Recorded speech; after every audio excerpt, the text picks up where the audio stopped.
The footage was grainy, black and white, time-stamped 2:47 a.m., but what it showed was unmistakable. Queen Camilla, standing in the private corridor of Buckingham Palace, her hand raised, striking King Charles across the face.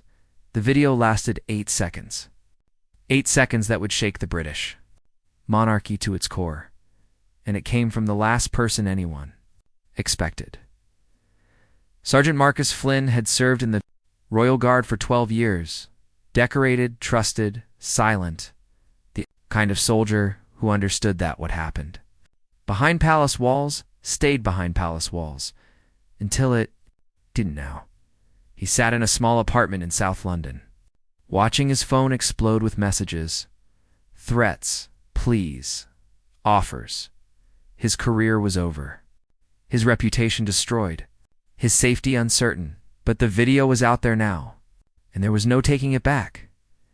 If you're gripping your screen right now, hit that subscribe button. This story goes deeper than anyone imagined. You won't want to miss what happens next. Marcus's hands shook as he opened another news alert. Royal scandal, guard leaks alleged assault video. The headlines were everywhere. Every major outlet, every tabloid, every news channel across the globe. His phone rang. Unknown number. He didn't answer. It rang again. And again, and again. Finally, he picked up Sergeant Flynn. The voice was clipped. Official. This is Detective Chief Inspector Sarah Pemberton, Metropolitan Police. We need to speak with you immediately. Marcus closed his eyes. I know. The video you released contains... I know what it contains, Marcus interrupted. I was there. I saw it happen. Silence on the other end. Then, you understand the gravity of what you've done. I understand that I watched the Queen assault the King and was told to erase the evidence, Marcus said, his voice steady despite his shaking hands. I understand that covering up domestic violence makes me complicit, even if it's royal domestic violence. Miss Flynn, you violated the Official Secrets Act. You've breached royal security protocols. I've done what's right, Marcus said firmly, and I'll testify to that in court. Another pause. We're sending officers to your location for your protection and for questioning. I'll be here, Marcus said, and hung up. He looked at his phone one more time. The video had been viewed 40 million times in 6 hours. 40 million people had now seen what he'd seen that night, the truth he'd been ordered to bury 3 days earlier. Marcus had been on night duty. The graveyard shift, walking the corridors of Buckingham Palace, when most of the world slept. He'd heard raised voices. Coming from the king's private study, protocol said, ignore it. Keep walking. Royal arguments were none of his business, but something in the tone stopped him. Not just anger, fear. King Charles's voice, Camilla, please. You're not listening, then, Queen Camilla's voice, sharp and venomous. I'm not listening. I'm not listening? You humiliated me in front of the entire cabinet. I disagreed with your assessment. That's not humiliation. You made me look like a fool. Marcus had stood frozen, torn between duty and concern. Palace corridors had security cameras. Everything was recorded, stored, monitored, later, if needed. Someone could review the footage, so he'd kept walking. But at the security station an hour later, he'd seen something that changed everything. Commander Gerald Hastings, head of palace security, reviewing footage at his desk. The timestamp showed the king's corridor. The time matched the argument Marcus had heard. Hastings had watched for a moment. Then he'd deleted it, permanently erased it from the system. Marcus had watched from across the room, saying nothing. But his blood had run cold. What had been on that footage that required immediate deletion? The next morning, Marcus had done something he'd never done before. Something that could end his career. He'd accessed the backup server. The one that stored copies of all security footage before it reached the main system. The one that wasn't supposed to exist but everyone knew did. And he'd found the footage. Hastings had deleted. What he saw made him physically sick. The argument in the corridor escalating. Charles trying to walk away. Camilla following, shouting. Then Charles turning back. trying to calm her, and Camilla, in a moment of pure rage, striking him across the face, hard enough that Charles stumbled backward, hard enough to leave a mark. Charles had stood there, hand to his cheek, staring at her in shock. Camilla had looked equally shocked. At herself? At what she'd done, then she'd turned and walked away. Charles had stood alone in the corridor for a long moment. Then he'd straightened his jacket and walked back into his study, and Marcus had watched Commander Hastings delete the only evidence it had ever happened. He'd copied the file to a secure drive, taken it home, spent 2 days wrestling with his conscience. The royal family had their secrets. Everyone knew that. Protecting those secrets was part of his job, but this wasn't a secret. This was a crime, and if it were any other husband and wife, the wife would be arrested, charged, prosecuted. So why should a crown make a difference? Now, sitting in his apartment waiting for police, Marcus knew his life would never be the same. But somewhere in Buckingham Palace, King Charles knew the truth was out, and Queen Camilla knew she'd be held accountable, for the first time in history. A Queen of England was facing charges of assault, and the man who'd exposed it was a royal guard, who chose injustice over loyalty. Within hours, Buckingham Palace released a statement. The royal family is aware of footage circulating on social media. We are cooperating fully with authorities and have no further comment at this time. 17 words that confirmed everything. The video was real. The assault had happened, and the monarchy was in crisis. Detective Chief Inspector Sarah Sestera. Pemberton arrived at Marcus's apartment with 2 officers and a lawyer from the Crown Prosecution Service. They weren't there to arrest him. They were there to protect him. Mr. Flynn, Sarah said as they entered, you're in danger. Multiple credible threats have been made against your life in the past 3 hours. Marcus nodded slowly.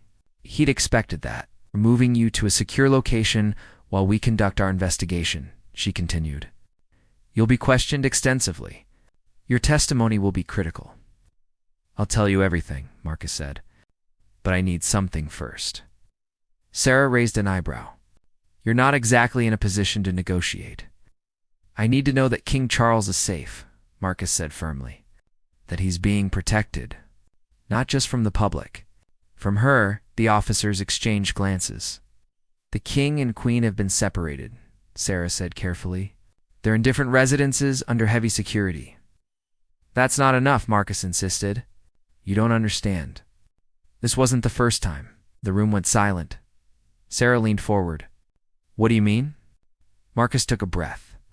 I've served at Buckingham Palace for 12 years. I've seen things, heard things. We all have.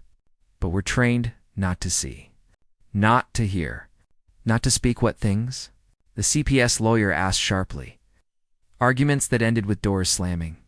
Charles, with unexplained bruises, he'd pass off as clumsiness. Camilla's temper that everyone just accepted as passionate. Staff walking on eggshells whenever she was in a mood. Marcus's voice grew harder. We normalized it, all of us.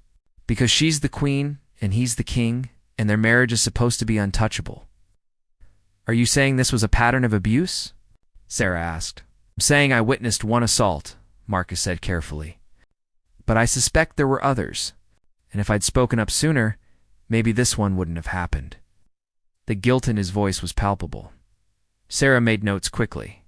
We'll need names, dates, any other witnesses who might corroborate. They won't talk, Marcus interrupted. Not willingly. The royal guard doesn't break ranks. You did? Look where it got me, Marcus said bitterly. Homeless by tomorrow.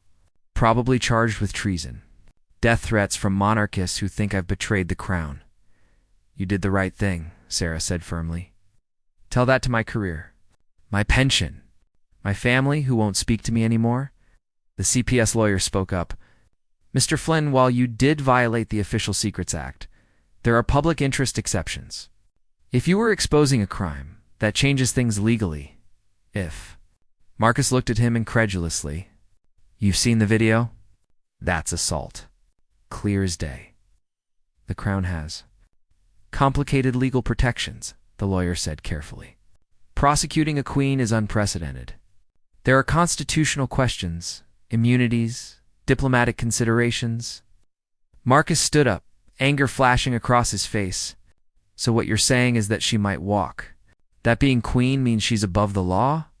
I'm saying it's complicated. It's not complicated. Marcus's voice rose.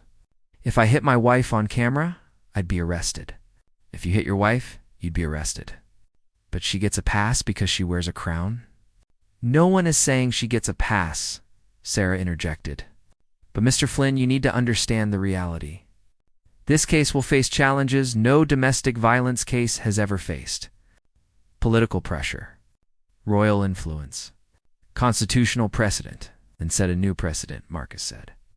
Show the world that no one is above the law, not even royalty. Sarah looked at him for a long moment. That's exactly what we intend to do. Meanwhile, across London, King Charles sat in Clarence House. Surrounded by advisors, lawyers, and worried staff, he looked older than his years, tired, defeated. We need a statement from you, his press secretary urged. The public needs to hear your side. My side. Charles laughed hollowly.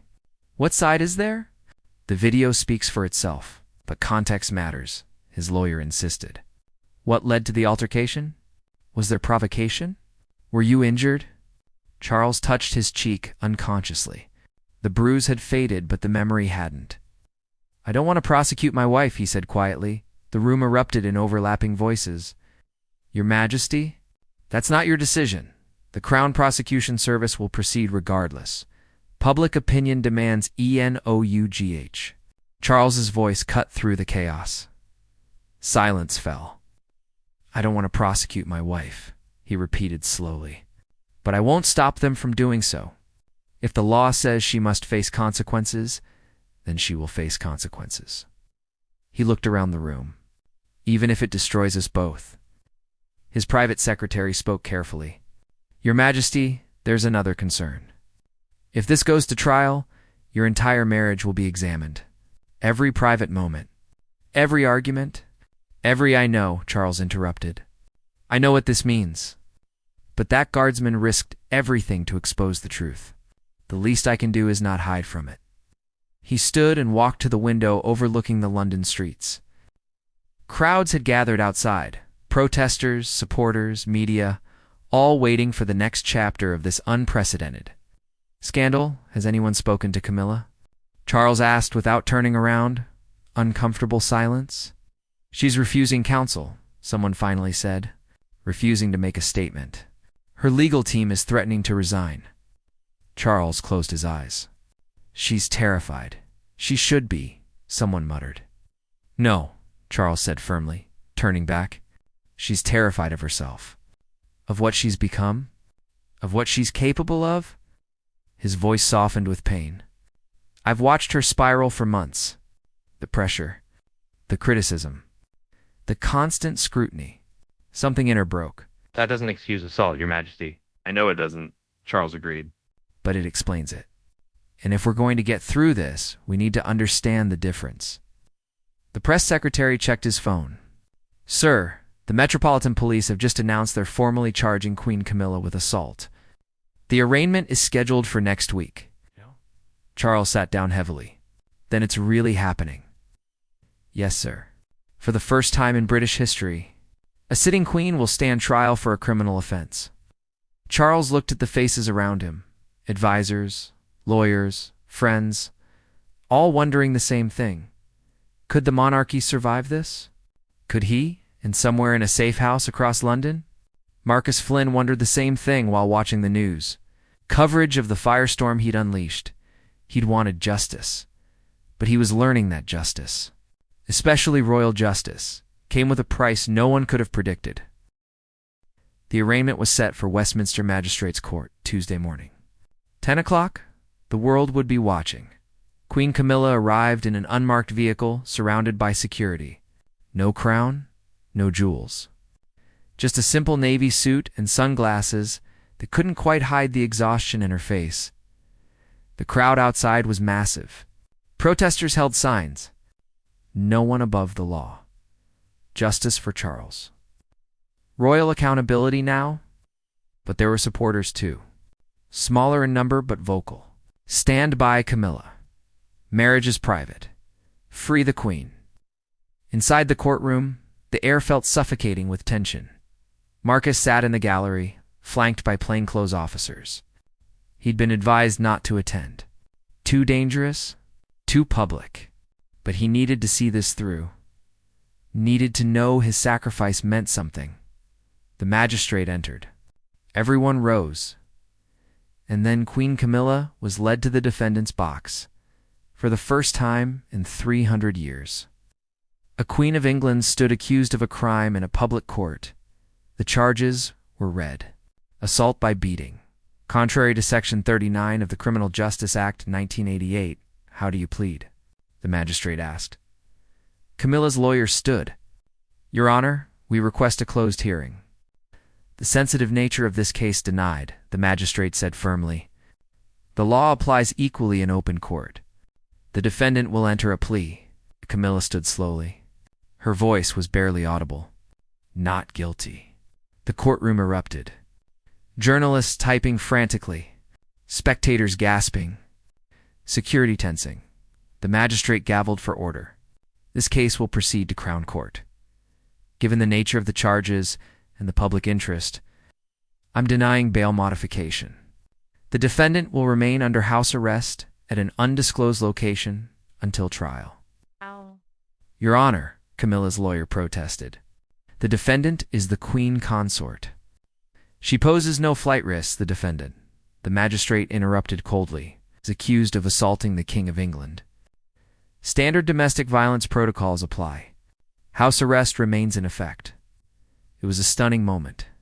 The magistrate had just treated the Queen exactly as they would treat any other defendant in a domestic violence case. No special privileges. No royal exception, just the law. As Camilla was led out, she glanced up at the gallery. Her eyes found Marcus. For a split second, their gazes locked. Marcus expected hatred, anger, blame instead.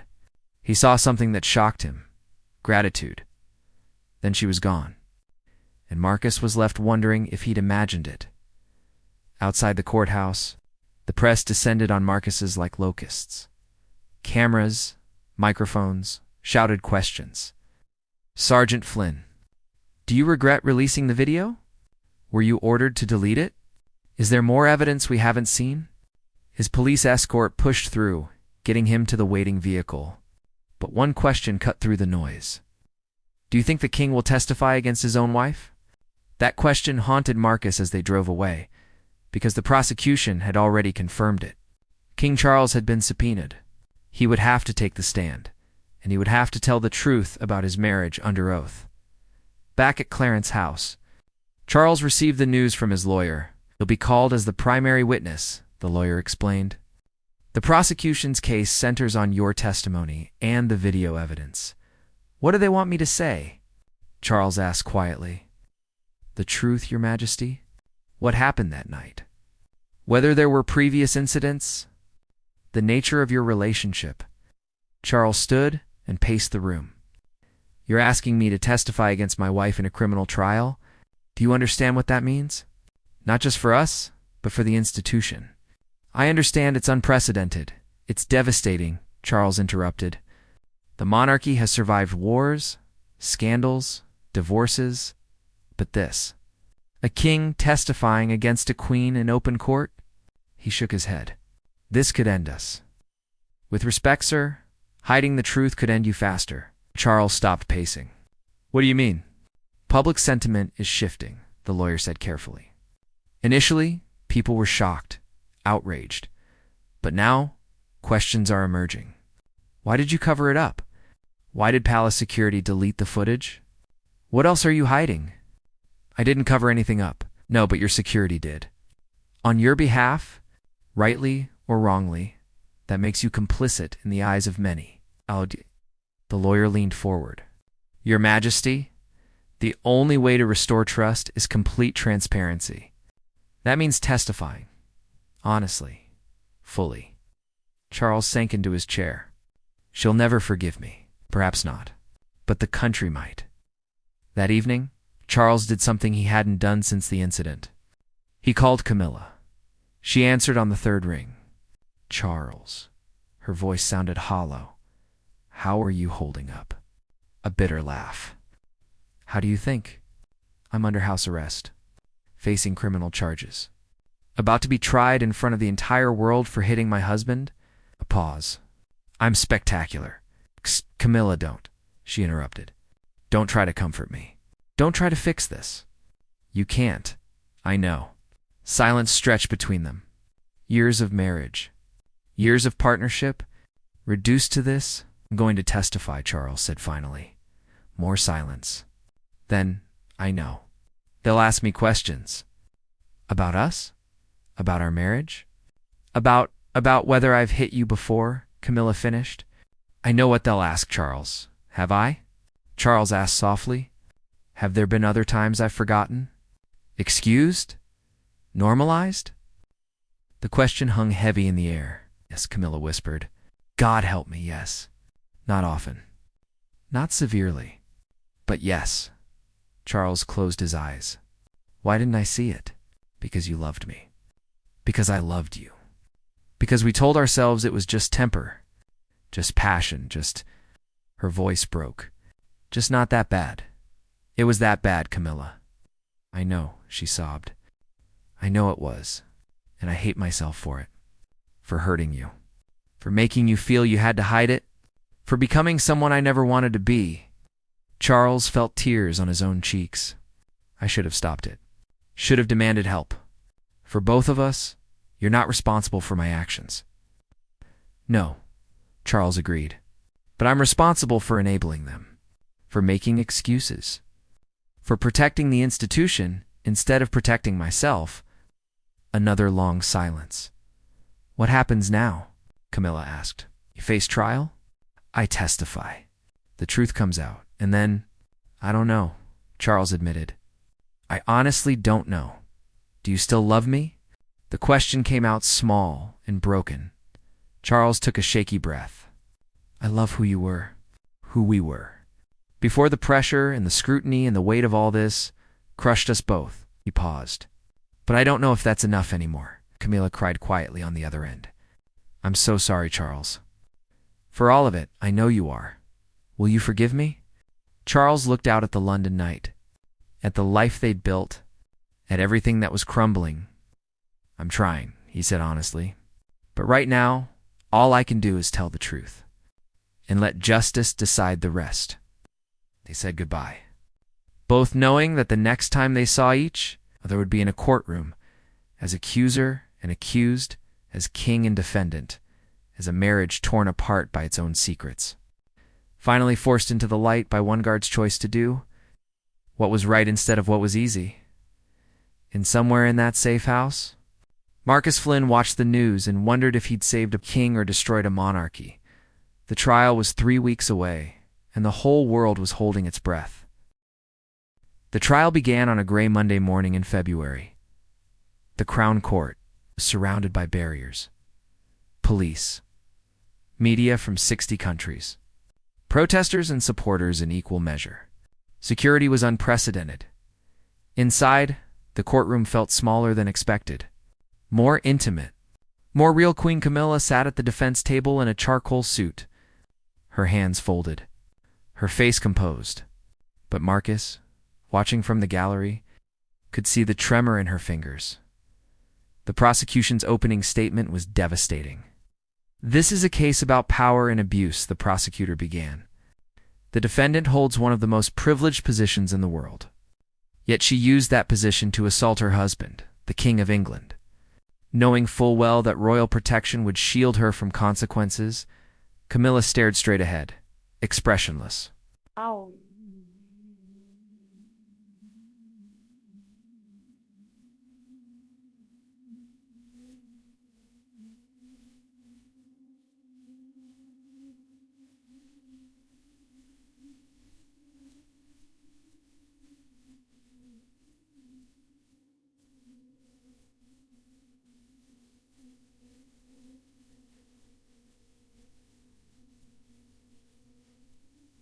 Sparkering.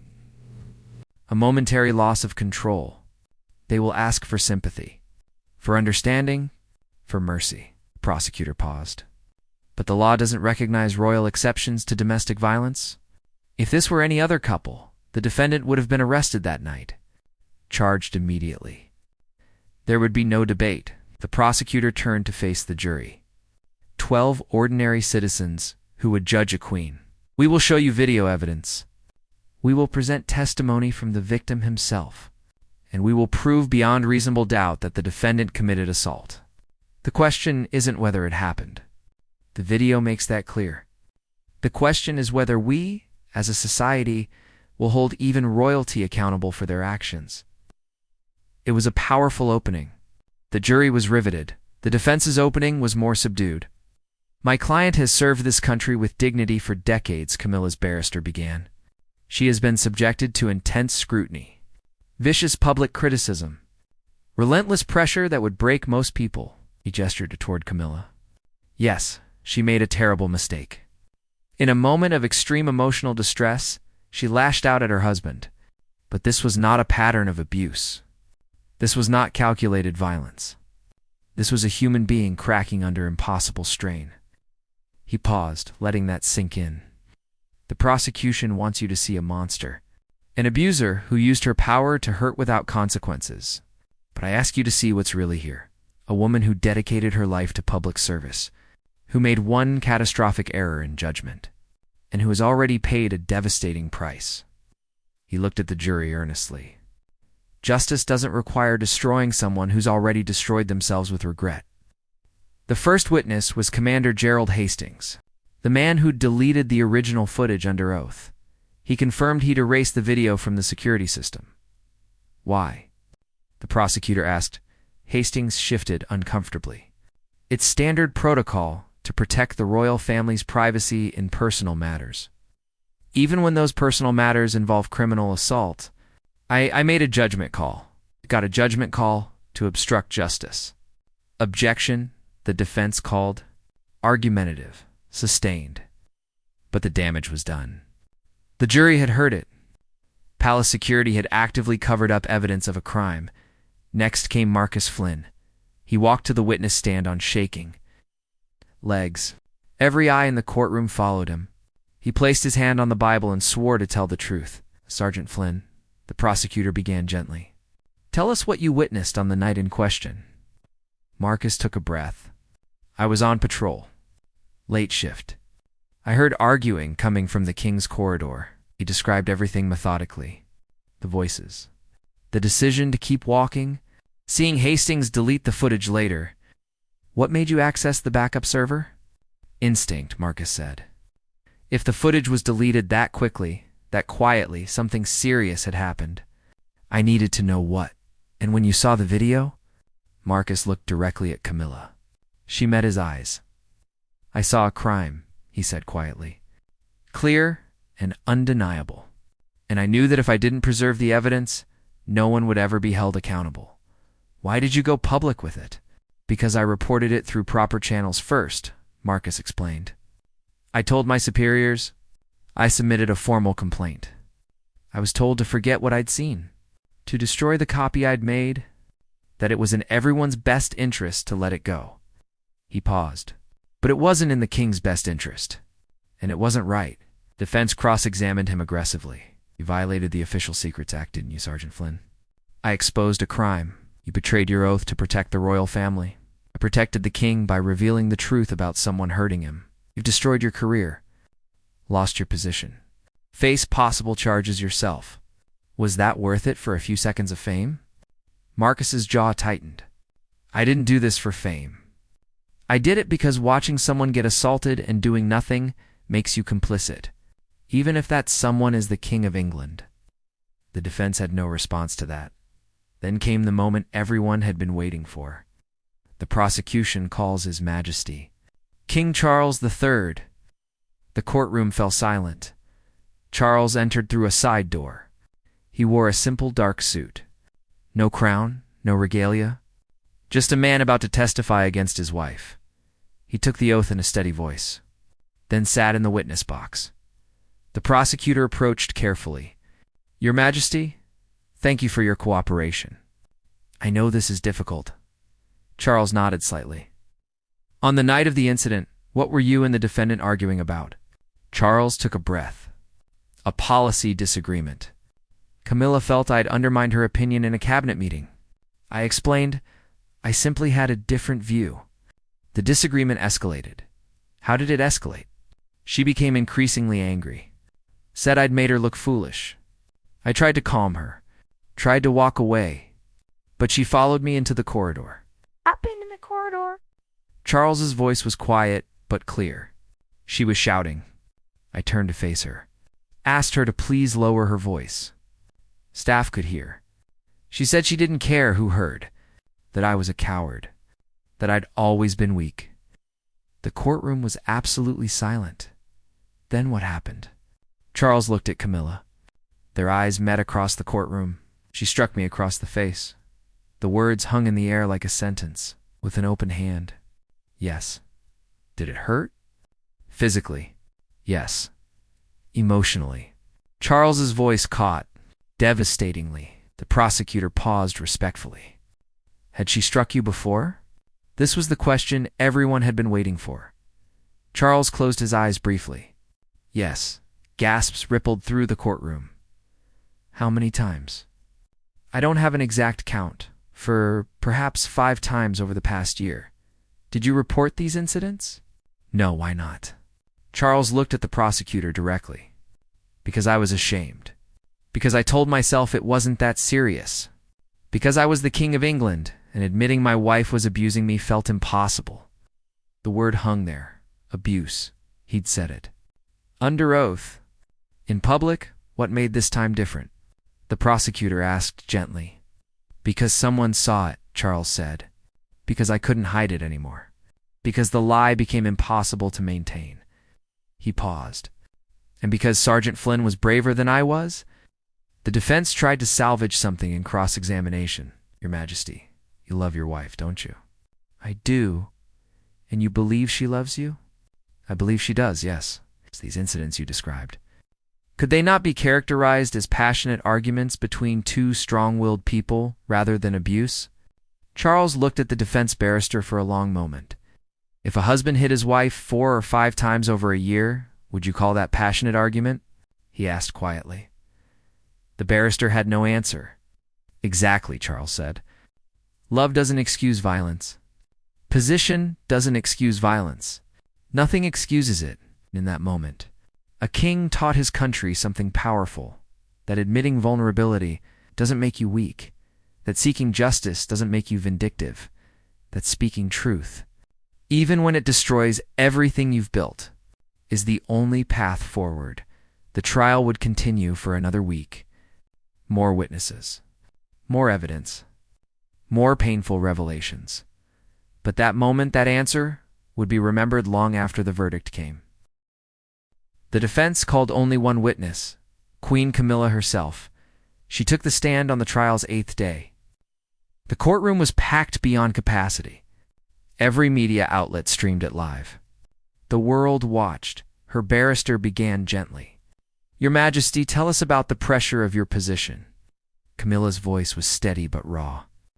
From the moment I married Charles, I knew I'd face scrutiny. But I didn't understand the weight of it. The constant judgment. Every word analyzed.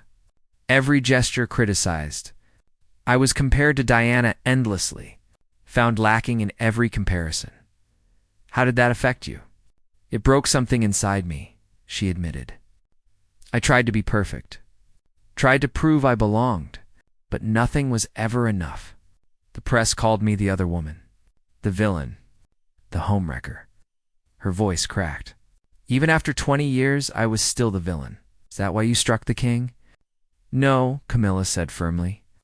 There is no why that excuses it. I struck my husband because I lost control. Because I let years of pressure turn me into someone I despise.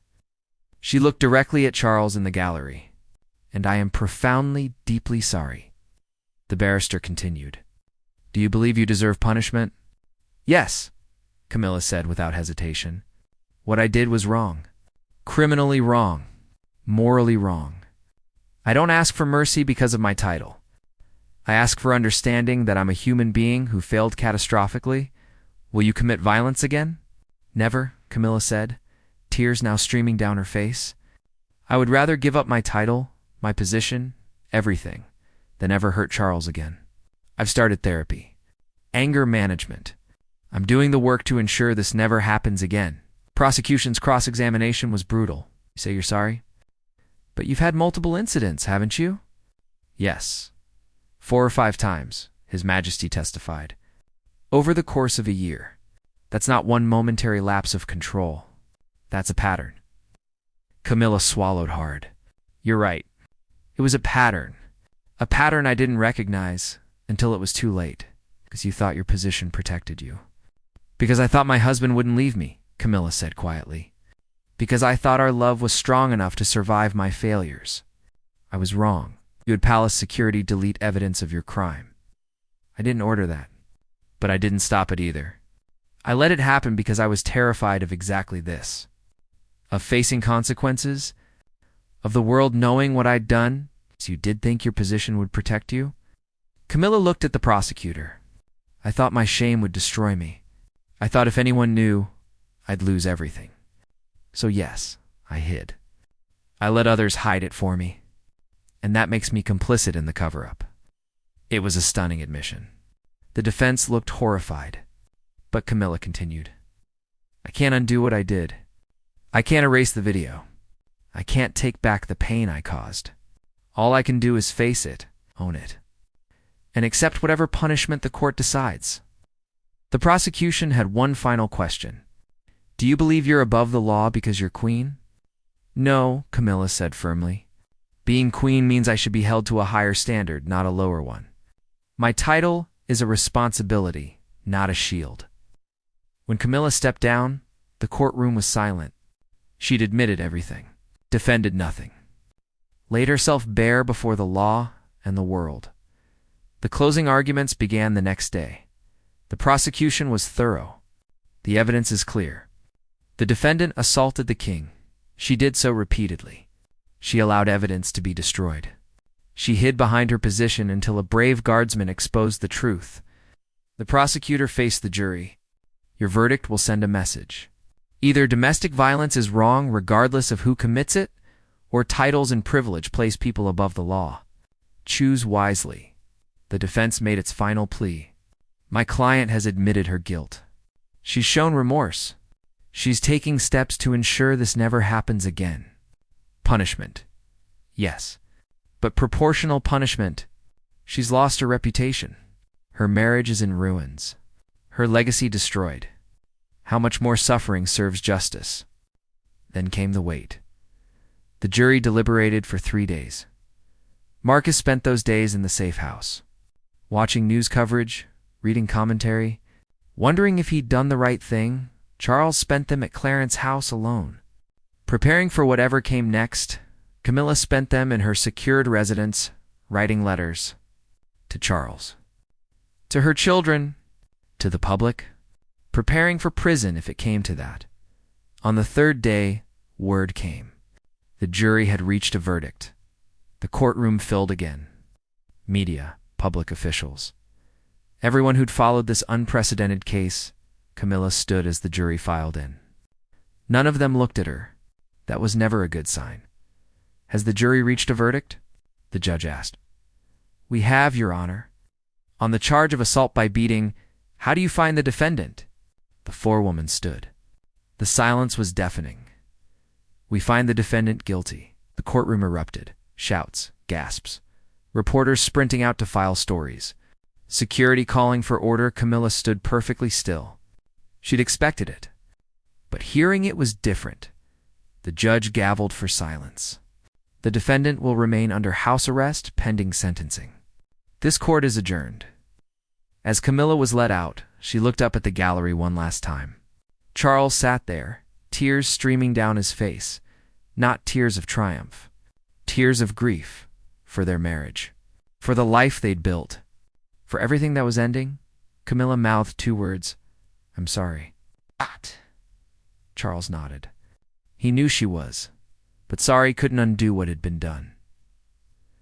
2 weeks later, Camilla returned for sentencing. The judge was thorough in his remarks. This court has heard evidence of a pattern of violence, of abuse of power, of attempts to conceal criminal behavior. Normally, such circumstances would warrant immediate custody. Camilla stood silently, bracing for prison. However, the judge continued. This court also acknowledges the defendant's genuine remorse, her complete admission of guilt, her cooperation with authorities, and her commitment to treatment. He paused, looking at Camilla directly. The sentence of this court is as follows: 12 months imprisonment, suspended for 2 years, 200 hours of community service, mandatory anger management and therapy, with progress reports submitted monthly, and a restraining order prohibiting contact with His Majesty, King Charles, unless he initiates such contact. Camilla closed her eyes. Not prison, but not freedom either. Furthermore, the judge added, this court recommends the defendant consider whether her continued role as queen consort serves the public interest. Given the nature of these convictions, it was a polite way of suggesting she abdicate. This court is adjourned. Camilla was led out to waiting cameras, flashing lights, shouted questions. She kept her head up, but her eyes were hollow. She'd been convicted, spared prison, but lost everything that mattered. That evening, she drafted a statement. Her press secretary advised against it. Her lawyers said it wasn't necessary, but Camilla released it anyway. I have been found guilty of assaulting my husband. The verdict is just. My actions were indefensible. I take full responsibility for the pain I've caused to Charles, to the institution of the monarchy, and to everyone who believed in me. Effective immediately. I am stepping back from all public duties while I undergo treatment and work to become someone worthy of the trust I betrayed. I will carry this shame for the rest of my life, but I will also work every day to ensure no one else makes my mistakes. To any victim of domestic violence, you deserve better. To any abuser, get help before you destroy what you love. Thank you to Sergeant Marcus Flynn for his courage in exposing the truth when I lacked the courage to admit it myself. The statement went viral. Some called it genuine. Others called it performance. But it was raw enough, honest enough, that most people believed she meant it. Charles read it alone in his study. Then he picked up his phone and made a call. Marcus Flynn. Your Majesty? Marcus sounded shocked. I wanted to thank you, Charles said simply. For saving my life? Sir, you did, Charles interrupted. You saved me from a situation I couldn't escape on my own. Yes, it's been painful, devastating, but it was necessary. And I'm grateful. Marcus was quiet for a moment. What happens now, sir? Charles looked out at the London night. Now we heal, all of us. The monarchy, my marriage, the country.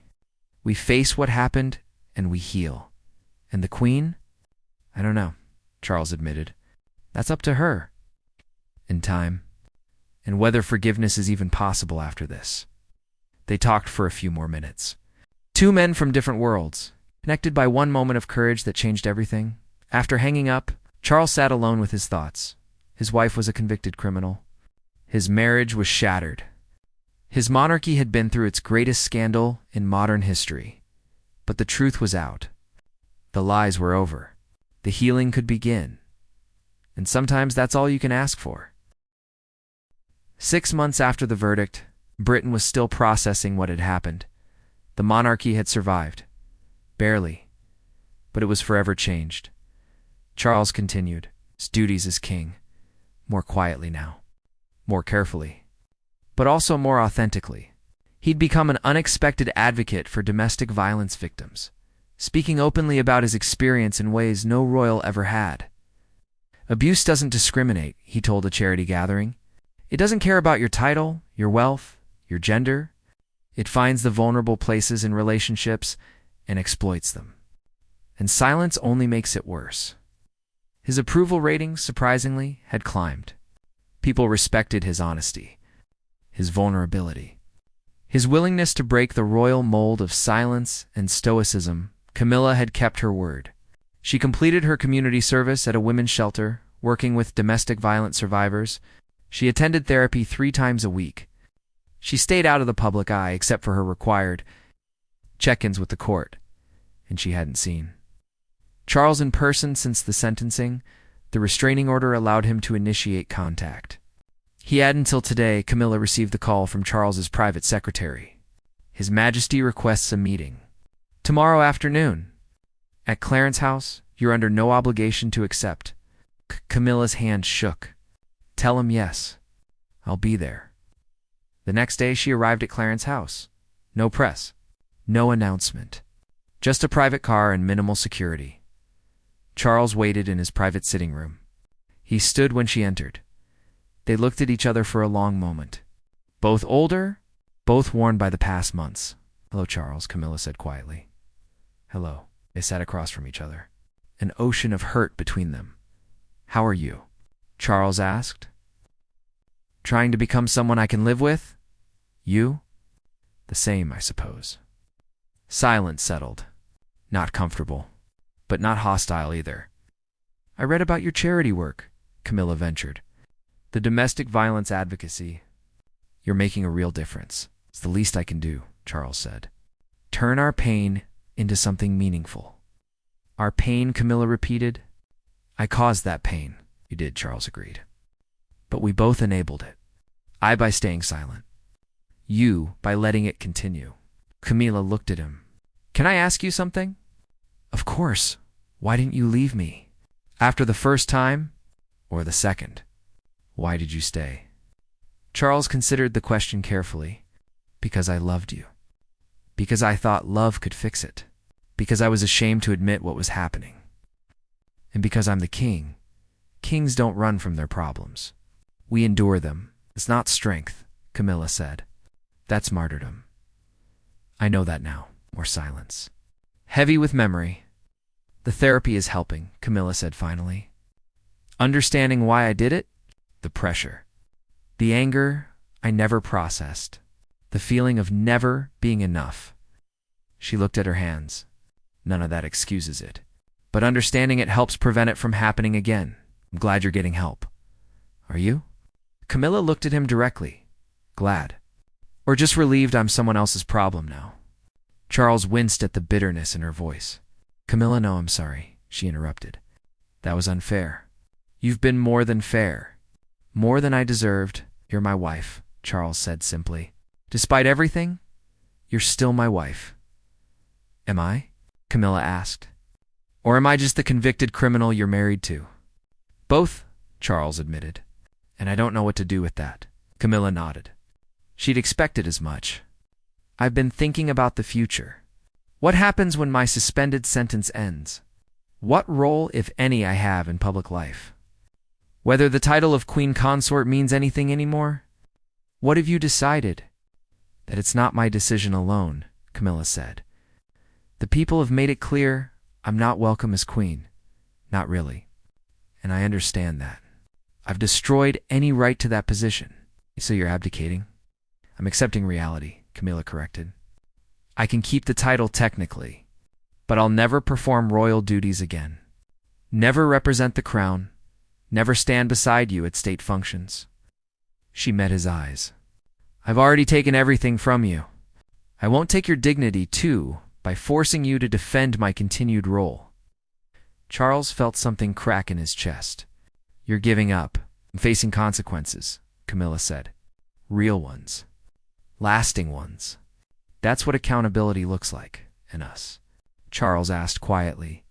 Our marriage? Camilla's eyes filled with tears. I don't know. I love you. I always have. But I also broke us beyond repair. And I don't know if love is enough to fix that. Neither do I, Charles admitted. They sat in that uncertainty for a long moment. Marcus Flynn came to see me, Camilla said suddenly. Last week? Charles looked up, surprised. Did he? Showed up at my community service. Said he needed to apologize for destroying my life. Camilla laughed bitterly. I told him he'd saved yours. And possibly mine, too. What did he say? That he hoped we'd both find peace. That exposure of truth is painful, but necessary. She wiped her eyes. He's a good man. Braver than most. He is, Charles agreed. I asked him if he regretted it, Camilla continued. Releasing the video, knowing how much pain it caused.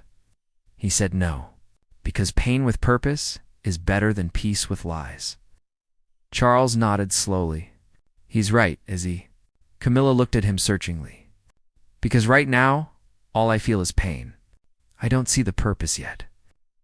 The purpose, Charles said carefully, is that other people saw what happened to us and got help. Relationships were saved because ours was exposed. Victims found courage because I found courage. Paused. That doesn't erase what you did, but it gives it meaning. Camilla absorbed that. I've received letters, hundreds of them, from abuse victims. From abusers who recognize themselves in my story, people getting help because of the trial, that matters. Does it make up for hurting you? No, Charles said honestly, but it makes it count for something. They talked for another hour. About therapy, about the future, about whether their marriage could survive this. They didn't reach any conclusions, but they reached something else, understanding that healing isn't linear, that forgiveness takes time, that some damage can't be fully repaired, but that the attempt still matters. As Camilla prepared to leave, Charles walked her to the door. Can I ask you something? He said, anything. At night. In the corridor. When you hit me, what did you feel? Camilla closed her eyes. Rage. At you. At myself. At everything. And then, immediately after, horror. At what I'd done. At who I'd become. She looked at him. Why do you ask? Because I need to know if you felt powerful in that moment. Or broken. Broken. Camilla said without hesitation. Completely broken. Charles nodded. That was the answer he'd needed to hear. Thank you for coming, he said. Thank you for inviting me. She paused at the threshold. Charles? Yes. I know I don't deserve forgiveness, and I'm not asking for it. But I want you to know that I will spend the rest of my life making sure I become someone worthy of having been forgiven, even if you never do. Charles watched her go, back to her reduced life, her community service, her therapy, her uncertain future, and he felt something he hadn't expected. Hope, not for their marriage. That was still too uncertain, too damaged, but hope that people could change. That accountability could lead to growth. That even the most broken things could find new purpose. Marcus Flynn. Watching the news coverage of Camilla's quiet work at the domestic violence shelter, felt the same hope. His sacrifice had mattered. His courage had changed lives. Yes, he'd lost his career, his position, his privacy, but he'd gained something more valuable, the knowledge that he'd chosen truth over comfort, justice over loyalty, right over easy. And in a world that often rewarded silence. That meant everything. The story of the leaked video became a landmark moment in British history. The first queen tried and convicted in a criminal court. The first king to testify against his spouse. The first royal to speak openly about domestic violence. But more importantly, it became a turning point for thousands of people suffering in silence. Domestic violence charities reported a surge in calls.